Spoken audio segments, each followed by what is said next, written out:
Cuando mi hermana pequeña, Paula Ferrer, estaba embarazada de 3 meses, un coche la atropelló y la mató en el acto, junto con el bebé que esperaba. Mi mujer, Cristina Ochoa, consejera delegada de Grupo Ochoa, juró que el conductor pagaría por lo que había hecho. Pero cuando descubrió que el responsable era Rodrigo Ibáñez, su primer amor, que había desaparecido de su vida 7 años atrás, decidió firmar en mi nombre la carta de perdón que lo libraba de cualquier consecuencia legal. Temiendo que yo intentara denunciarlo por mi cuenta, Cristina me hizo ingresar en una clínica psiquiátrica privada. Pasé allí los siguientes 3 años, entre la negligencia del personal y un par de incidentes que nunca se investigaron como es debido. Salí de aquel lugar con varias costillas mal soldadas y la visión perdida en un ojo, consecuencia de una infección que nadie trató a tiempo. Cuando finalmente se descubrió que la clínica no tenía todos los permisos sanitarios en regla, la cerraron y me dejaron en libertad. Así fue como Cristina y yo volvimos a vernos. Me dio una palmadita en el hombro, como quien saluda a un conocido lejano. Por fin he podido recuperar a Rodrigo después de tanto tiempo, me dijo, sin mirarme del todo a los ojos. No podría soportar perderlo otra vez. Ya le he pagado a Paula la mejor parcela del cementerio que se puede pagar. Daniel ya no te debe nada. Mientras no vayas a por él, seguiré ayudándote económicamente. No le respondí. En vez de eso, saqué el móvil y le escribí a mi padre, con quien llevaba 10 años sin hablar. Puedo perdonarte, pero con una condición. Tienes que ayudarme a hacer justicia. 1 minuto después, sonó el teléfono. Era él. Su voz sonaba grave, seria. ¿Quién te ha hecho daño? Cristina I.R. Apenas había empezado a decir el nombre de Rodrigo cuando Cristina, con el rostro desencajado por la rabia, se abalanzó sobre mí y me arrancó el teléfono de la mano de un manotazo. Lo dejó caer al suelo y lo aplastó con el tacón. Después me cruzó la cara de una bofetada. Daniel Ferrer, siseó. Han pasado 3 años y sigue siendo igual de terco. Tenía los ojos inyectados en sangre. Me agarró del cuello de la camisa. Como te atrevas a hacerle daño a Rodrigo, te aseguro que te arrepentirás el resto de tu vida. Noté el sabor metálico de la sangre en la boca. Me zumbaban los oídos. Escupí y la miré fijamente. No pienso perdonaros a ninguno de los dos, dije, con la voz temblando de rabia. Esperad y veréis. Los dos os merecéis acabar en el infierno. ¿Cómo te atreves? Las palabras apenas habían salido de mi boca cuando ella me apretó la garganta con la mano, la voz helada. Daniel, aunque una vez arriesgaste tu vida por mí, si te atreves a tocar a Rodrigo, no tendré ninguna piedad contigo. Su mano apretaba cada vez con más fuerza. Sentí que en cualquier momento podría dejarme sin aire, pero el odio que llevaba dentro había apagado hacía mucho cualquier miedo a lo que pudiera pasarme. Cristina sabía perfectamente lo rota que había estado siempre mi familia. Sabía que mi hermana Paula había sido lo único que me había salvado de niño. Si no hubiera sido por ella, puede que yo hubiera terminado como mi madre, que se quitó la vida cuando yo tenía 15 años, hundida en una depresión de la que nunca logró salir. De hecho, había sido gracias a la bondad de Paula que yo había terminado con Cristina. Años atrás, un grupo de hombres había intentado robarle el bolso a Cristina, también hija de una familia desestructurada, en una calle poco iluminada cerca de la Gran Vía. Paula se interpuso y la ayudó a escapar, cargando con los golpes que le habrían tocado a Cristina. Después de aquello, fui yo quien pasó 3 años ayudando a Paula a salir del pozo en el que había caído tras un intento de suicidio. Cristina, arrepentida, Me había jurado más de una vez que protegería a Paula el resto de su vida, pero la ironía fue cruel. El marido de Paula murió en un accidente de tráfico mientras le llevaba unos documentos a Cristina, y la propia Paula murió de camino a comprarle un regalo de cumpleaños. El coche de Rodrigo, que iba a excesiva velocidad, la atropelló, matándola a ella y al bebé que llevaba dentro. Y como el culpable era el primer amor de Cristina, reaparecido después de 7 años de ausencia, ella hizo lo imposible por protegerlo, incluso si eso significaba enfrentarse a mí. Cris, no hagas esto. Rodrigo se adelantó y la sujetó por el brazo, con expresión de falsa culpa. Daniel, la culpa es mía. Si quieres culpar a alguien, cúlpame a mí. No hagas sufrir más a Cris. Estos 3 años han sido muy difíciles para ella. Rodrigo. Un destello de dolor cruzó los ojos de Cristina y enseguida lo hizo callar. Tú no has hecho nada malo. No tienes que disculparte. Se giró hacia mí, con la mirada fría. Daniel, pídele perdón a Rodrigo ahora mismo y jura que nunca más volverás a mencionar lo que pasó. O si no, te juro que te vas a arrepentir. La miré, con aquella expresión desfigurada por la ira, y solté una carcajada amarga. Cristina, ¿has podido dormir tranquila estos 3 años? Sus ojos se entornaron peligrosos. ¿Has olvidado que Paula casi pierde la vida por ti? Le espeté, alzando la voz. ¿Has olvidado la promesa que me hiciste? ¿No te da miedo que su recuerdo te persiga por las noches? Cállate, gritó, cortándome en seco. Había tocado una fibra sensible. Me dio otra bofetada y volví a escupir sangre. Al ver la sonrisa satisfecha de Rodrigo, algo se encendió dentro de mí. No pienso arrepentirme de nada, le espeté. Furiosa, Cristina hizo una señal a los 2 hombres de seguridad que la acompañaban. Me sujetaron por los brazos sin miramientos. Ya que no entiendes por las buenas, dijo, con la voz cargada de desprecio. Tendré que enseñarte yo misma cómo son las cosas. Los hombres me arrastraron fuera de la sala, de vuelta hacia el coche que me llevaría otra vez a un lugar de confinamiento, esta vez elegido personalmente por ella. Antes de que la puerta se cerrara, alcancé a ver la mirada satisfecha de Rodrigo detrás de Cristina, como quien observa una función que ya conoce el final. Lo único que pensé, mientras el coche arrancaba, fue que aquella no sería la última vez que Cristina Ochoa y Rodrigo Ibáñez me subestimaran.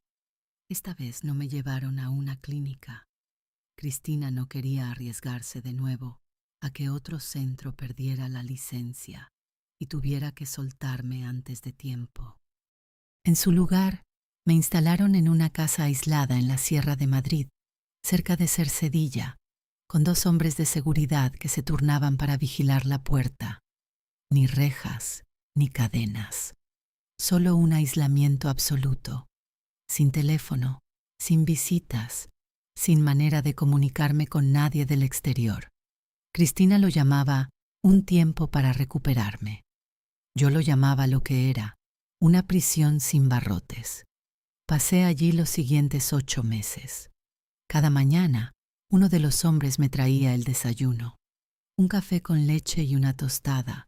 Siempre la misma rutina, como si eso bastara para convencerme de que aquello era una casa de reposo y no un cautiverio. Cada tarde, alguien pasaba a comprobar que seguía allí, que no había intentado escapar por la ventana, ni había encontrado la manera de hacer una llamada.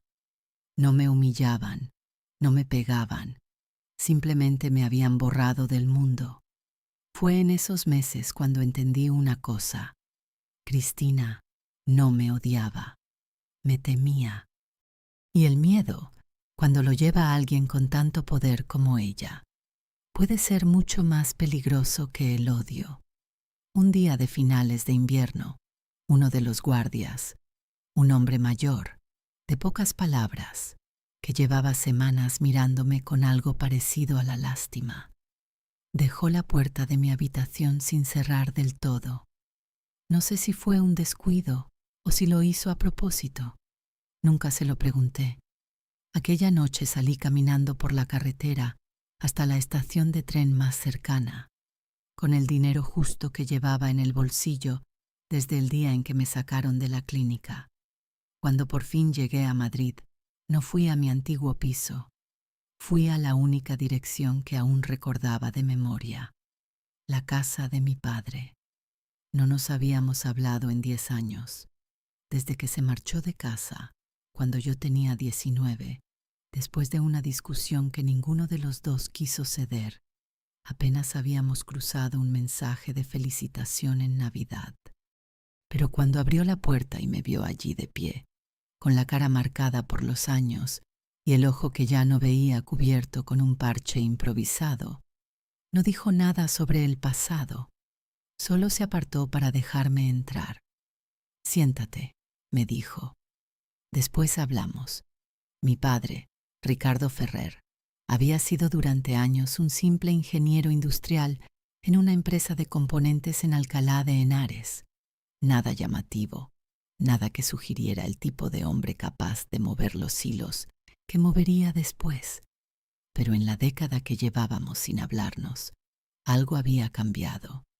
Se había asociado con antiguos compañeros de universidad, había invertido con inteligencia, había ido comprando poco a poco participaciones en empresas de logística y auditoría que, aparentemente, no tenían nada que ver entre sí. Yo no entendía del todo a qué se dedicaba ahora. No pregunté. Entendí, de manera general, que había pasado la década en la que yo lo había apartado de mi vida construyendo algo, y que fuera lo que fuera, tenía peso. Con eso me bastó. Le conté todo: la carta de perdón que Cristina había firmado en mi nombre, los 3 años en la clínica, los meses en la casa de la sierra. Se lo conté sin dramatismo, con la misma voz plana con la que él me había enseñado a hablar de niño, cuando decía que gritar nunca arreglaba nada. Cuando terminé, se quedó callado un buen rato, mirando por la ventana del salón. «Rodrigo Ibáñez», dijo por fin, como si estuviera memorizando el nombre. «¿Y la empresa de ella se llama Grupo Ochoa?», asentí. «Necesito tiempo», dijo. «Y necesito que no hagas nada, nada de denuncias, nada de escándalos, nada de intentar hablar con ella para que entre en razón. ¿Puedes hacer eso?». Después de todo lo que había vivido, la paciencia era lo único que me quedaba. «Puedo esperar», le dije. «Bien», respondió, «porque esto no se arregla con un golpe, se arregla con muchos, uno detrás de otro, hasta que no quede nada de pie». Las primeras semanas no pasó nada visible. Viví en la casa de mi padre, en un pueblo cerca de la Sierra de Guadarrama, alejado de Madrid y de cualquiera que pudiera reconocerme. Un médico de confianza de mi padre revisó mis costillas mal soldadas y el ojo que ya no tenía remedio. Me colocaron una prótesis ocular discreta que con el tiempo dejaría de llamar la atención de los desconocidos. No busqué a Cristina, no busqué a Rodrigo. Dejé que el silencio hiciera su trabajo, aunque no sabía todavía en qué consistía exactamente ese trabajo. Fue 6 semanas después cuando empecé a ver los primeros resultados. Un titular breve en la sección de economía de un periódico. Grupo Ochoa perdía un contrato de fabricación importante con uno de sus principales clientes. El motivo oficial era una revisión de los estándares de cumplimiento de proveedores. Era el tipo de explicación que suena burocrática y en realidad significa otra cosa completamente distinta. Después vino otra noticia parecida y otra, una línea de crédito congelada. La dimisión de un miembro del Consejo de Administración, seguida en 2 semanas por otras 3. En un solo trimestre, La empresa de Cristina perdió una cifra de mercado que la prensa financiera calificó de crisis de confianza. Yo lo llamaba física. A toda acción, una reacción. Cristina intentó recurrir a sus contactos, a la gente que le debía favores después de años de contratos, presentaciones y ayuda discreta que se mueve entre personas poderosas sin que nadie lo reconozca en voz alta. Las llamadas no obtuvieron respuesta. Los asistentes se disculpaban. Decían que ya la llamarían. Nunca la llamaban. Rodrigo, mientras tanto, empezó a pasar cada vez menos noches en casa. Me enteré de esto por la gente de mi padre, que observaba todo con la misma paciencia metódica con la que se observa algo que ya se sabe que va a llegar, tarde o temprano. Fue un martes cuando todo se rompió del todo. El equipo financiero de Cristina hizo una revisión trimestral de las cuentas internas del Grupo Ochoa, un procedimiento habitual, del tipo que ella probablemente había dejado de vigilar de cerca porque Rodrigo estaba allí, porque confiaba en él y porque el cariño es lo más caro que una persona puede decidir sentir por alguien que no lo merece. La discrepancia era demasiado grande como para que ni siquiera el contable más fiel de la empresa pudiera justificarla. Millones de euros movidos en cantidades lo bastante pequeñas como para pasar desapercibidas en los controles automáticos, pero lo bastante grandes, sumadas todas, como para no poder ignorarlas. El dinero había pasado por varias empresas filiales antes de terminar en cuentas fuera de España, en paraísos fiscales de los que nadie hablaba en voz alta en las reuniones del consejo. Ella lo confrontó. Yo no estaba allí. Sé lo que pasó porque él no lo negó. ¿De verdad pensabas que había vuelto por ti?, le dijo, según me contaron después.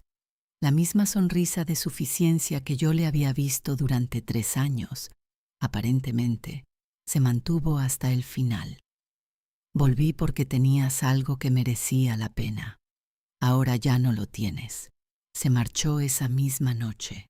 No se llevó el anillo.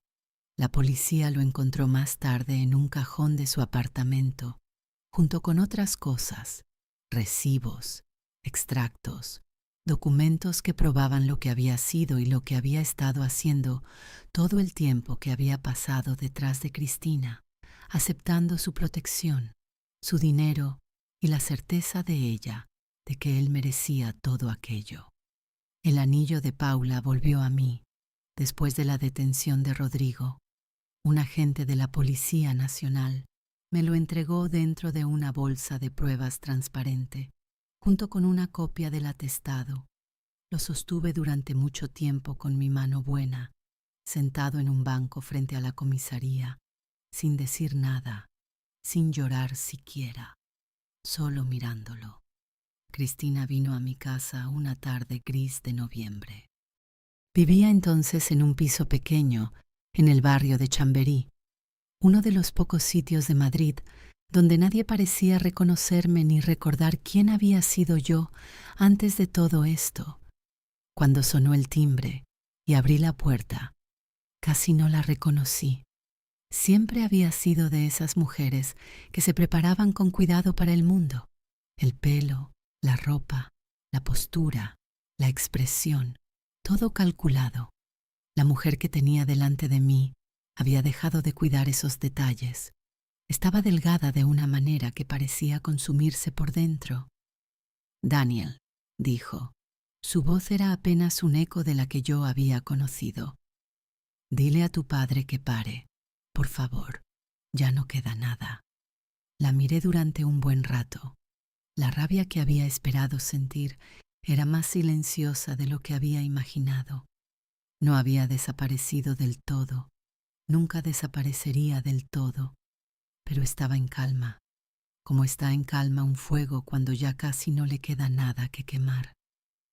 ¿Quedaba algo?, le pregunté. ¿Cuando firmaste la carta de perdón? ¿Quedaba algo cuando me ingresaste en aquella clínica? ¿Quedaba algo cuando Paula? Me detuve, respiré hondo. Elegiste a Rodrigo. Cada vez que tuviste que elegir entre él y todo lo demás, lo elegiste a él. No pienso quitarte esa decisión ahora.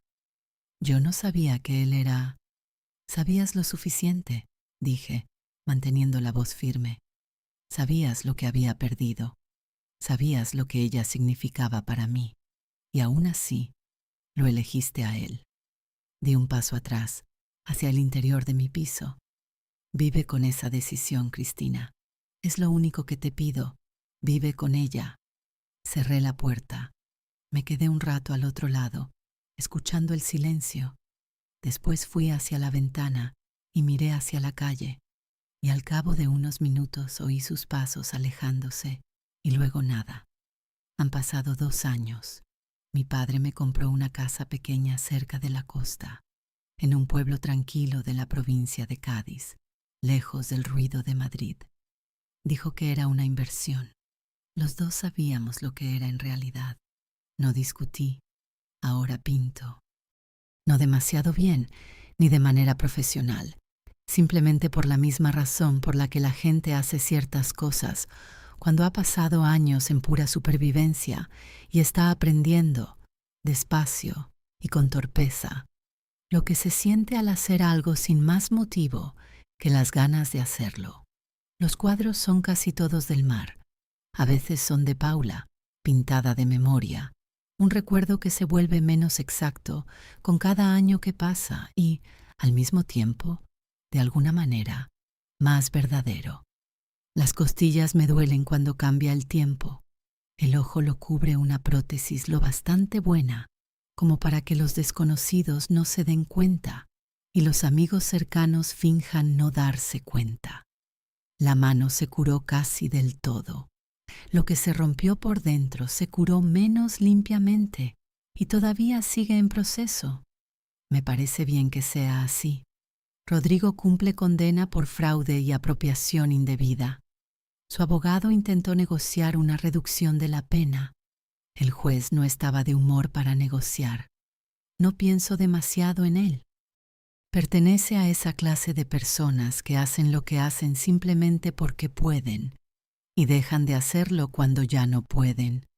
No hay nada interesante ahí, nada que entender. A Cristina la vieron la primavera pasada cerca del antiguo distrito financiero de Madrid, por una zona que antes ni se molestaba en mirar por la ventanilla del coche. Me enteré por alguien que conocía a alguien. No pregunté más detalles. Mi padre murió en primavera, tranquilamente, mientras dormía, en el mismo sillón en el que, según parece, llevaba durmiendo desde que su asistenta se jubiló. No le había contado a nadie que estaba enfermo. Eso era muy propio de él. Su último mensaje fue un audio de WhatsApp que he escuchado más veces de las que puedo contar. Solo su voz, cansada y extrañamente en paz, diciendo mi nombre y después diciendo Paula, como quien saluda a alguien que acaba de entrar en la habitación de al lado. Ahora tengo su anillo.